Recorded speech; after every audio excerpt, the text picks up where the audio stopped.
Mas já que você falou de multipolaridade, cara, vamos falar dessa questão aí que eu tinha sugerido pra gente falar do. Como é que é o nome? Agora eu me perdi aqui. Você tá falando do Do vídeo André que você me mandou? Roncal.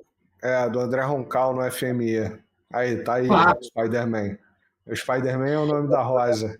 Eu não consigo olhar pro ícone dele e não achar que é a cara do Homem-Aranha. Depois que eu dei zoom é que eu vi que são duas mãos segurando a rosa. Tá aí, Spider-Man, vamos falar do teu vídeo. Sim. Não, o Cristiano ele fez um vídeo bacana, né? Que ele coloca ali mais questionamentos do que respostas. Não, o Cristiano é um cara polido, assim, né? Eu Uhum, também me uhum. considero um cara relativamente ponderado. Assim, eu sei as respostas das perguntas que ele fez, assim, não que eu sou um adivinho, né? Mas é porque, digamos que ele ali, ele colocou um certo direito à dúvida do Roncaglia, né? Primeiro, assim, o Roncaglia, ele vem do programa ali Conexão Xangai, né? Conexão Xangai, tinha Elias Jabbour, Roncaglia, Wallace Moreira e Paulo Gala. De todos esses, só o Paulo Gala ainda eu digo porque pode ser que ele aceite em algum momento, não aceitou um cargo. Então todos ali aceitaram um cargo, menos o Paulo Gala. O Wallace Moreira está trabalhando no Ministério da Economia, o Elias Jabbour foi para o Banco do BRICS ajudar a Dilma, e agora o Roncaglia vai para o FMI como secretário executivo do FMI do Brasil, né? Do Brasil no FMI, melhor colocado. E, cara, você percebe que o André Roncaglia, ele tinha um posicionamento alguns anos atrás para as mesmas questões, e quando chegou o governo Lula, ele mudou as opiniões dele, mudou as opiniões. Então, o que era uma coisa alguns anos atrás, agora é outro. Eu não sei quais são as motivações do André Roncaglia para mudar as suas opiniões em um curto período de espaço. O fato é que, enquanto discurso ideológico, político, econômico, não mudou. Mas a percepção para a mesma coisa parece que sim. Então você tinha um posicionamento para a mesmíssima coisa no governo anterior do Bolsonaro, que agora não é mais o mesmo posicionamento. O posicionamento mudou, mas a questão continua sendo a mesma. Uma questão estrutural no Brasil, de como as coisas são levadas. Uma política neoliberal. Então, teto de gastos mudou o nome para arcabouço fiscal. O desemprego no Brasil, que era altíssimo no governo Bolsonaro, e que era tão criticado porque estava caindo, mas estava caindo com a precarização, ou seja, estavam colocando ali Uber, iFood, na mesma coisa, de pessoas que, por exemplo, estavam com carteira assinada. Então não é a mesma qualidade de emprego. Um você tem direitos garantidos, o outro não. E agora continua a mesma coisa, né? Continua a mesma coisa de um governo para o outro, a política permanece sendo a mesma, uma medida meramente fiscalista, na qual o Ministério da Economia tem aumentado os impostos, fez aí uma reforma tributária que vai ter o maior IVA do planeta Terra, mais alto mesmo do que o IVA, por exemplo, da Noruega, mas sem nem entregar 10% que a Noruega entrega. E com investimento público travado, através do arcabouço fiscal. Então você tem um orçamento interessante, o Brasil tem um orçamento interessante, mas isso vai tudo para a dívida, praticamente. Entendeu? Tudo para a dívida. Então, enquanto a gente não contestar determinadas coisas, o que muda é a maquiagem. O que muda é a maquiagem.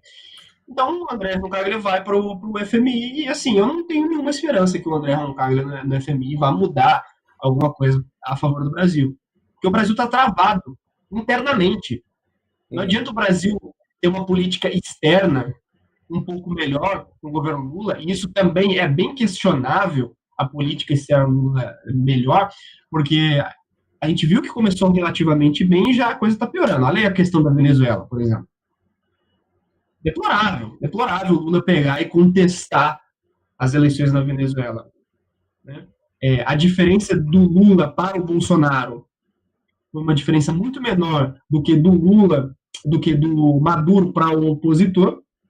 Se o Maduro vier aqui no Brasil e falar, Lula, vamos fazer um segundo turno, o Lula vai aceitar? Não vai. E aí? Como fica essa situação? Então, assim, eu acho que internamente o Brasil até pode ter melhorado um pouco, mas internamente se permanece travado com as mesmas questões conflitantes. Enquanto não se decidir nessas questões, não melhora, né?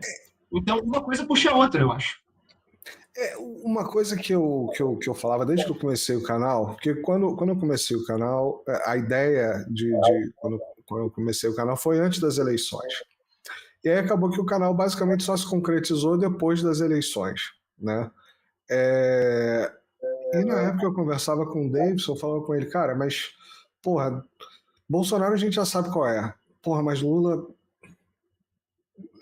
E a gente trocava muita ideia sobre isso, sabe? Não, porra, mas vai ser diferente. E aí, a primeira coisa já que me chamou a atenção foi o Lula ter ido direto para os Estados Unidos, beijar o anel lá do chefão.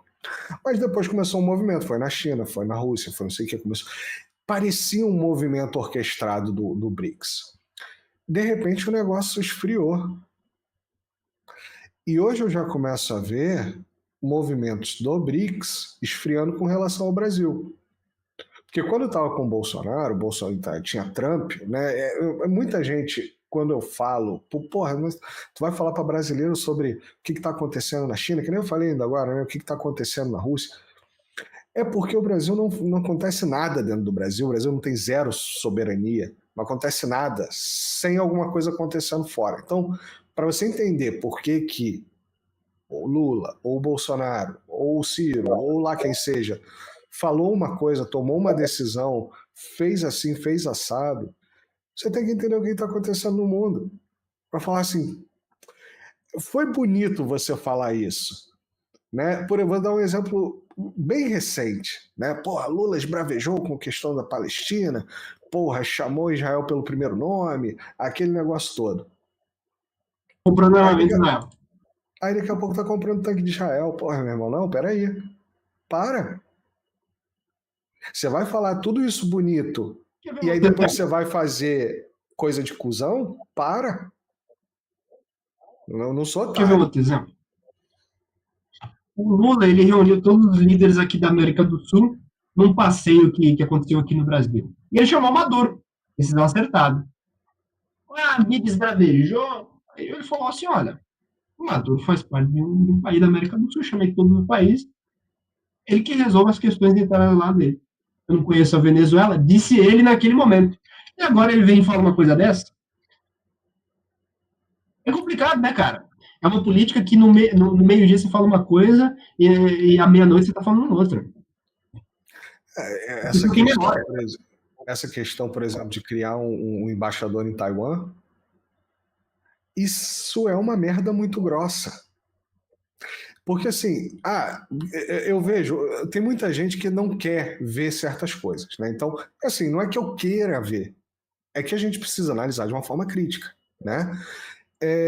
Eu vejo gente, né, que né, foi-se martela, aquele negócio todo, fala assim, pô, não, mas olha lá, ele criou o cargo lá do embaixador em Taiwan, mas no dia seguinte teve uma chamada com o Xi Jinping, então tá tudo bem, tá tudo ótimo, tá tudo maravilhoso. Irmão, provavelmente o Xi Jinping tava comendo o rabo dele, primeiro. E segundo, se ele perder a próxima eleição e entrar um candidato, né, que quando eu digo que de repente até o Bolsonaro, o pessoal fala, ele é inelegível. O Lula também era, vocês esquecem, né? O Lula também foi. Mas da noite pro dia, né, não tinha mais culpa, não tinha mais processo, não tinha mais nada. Né? Quando foi necessário, ele não tinha mais nada. E se ganhar um outro, o cargo tá lá, o embaixador tá lá, foi criado. Então, esse tipo, assim, sendo cínico o suficiente para acreditar que não, de repente ele está fazendo uma lambadinha ali, né? Que aí faz uma coisa para agradar o chefinho, mas insignificante, mas o business mesmo está fazendo com a China, né? Eu estou me colocando numa posição crédula, né? Porra, se tu criou um mecanismo, pau que dá em Chico, dá em Francisco, irmão. Vai no próximo, vai estar criado o mecanismo.